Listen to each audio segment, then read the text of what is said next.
Hello!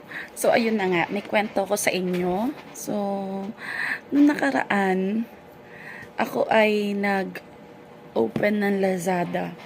Tapos, hindi ko sure, no? Ito naman chika lang, no? Na hindi ko sure na pwede palang i-avail or totoo pala yung piso sale nila. May piso sale pala si Lazada. And, umorder ako doon. So, yung in-order ko doon ay, tawag dito. Ano ba tawag dito?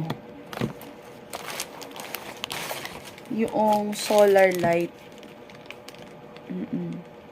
Solar light. So, piso lang siya.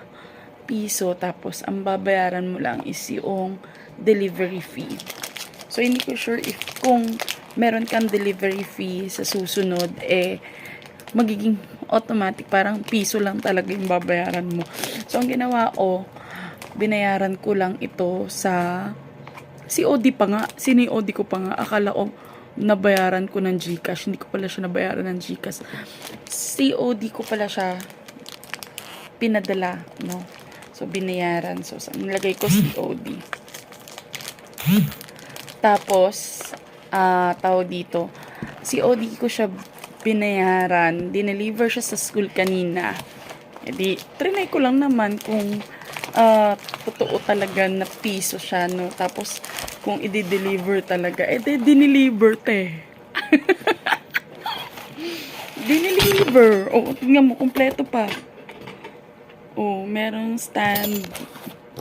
May stand. Tapos, naalagay kasi doon, may free. May free nga.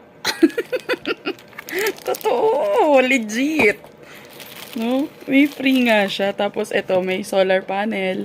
Then ito yung kanyang solar light. Actually, ito rin yung ginagamit ko dito sa bahay. No? May solar light siya na 500 watts. Pero syempre, huwag ka mag-expect na 500 watts talaga yan, no? Hindi ko lang din sure, no? Pero halos same size lang din naman siya nung ginagamit ko dito sa bahay at very functional pa rin naman siya. Kasi, nilalagay mo talaga siya dun sa labas ng bahay mo. So, hindi mo na kailangan mag-ilaw. So, ito siya. Yan. So, solar light. Piso. Imagine, piso. Bali, delivery fee lang yung binayaran ko. Yung delivery fee, 39 pesos. So, 39 pesos parang, ito yan. Ito na, 39 pesos na siya. So, mag-piso sale na rin kayo sa Lazada. Okay. No?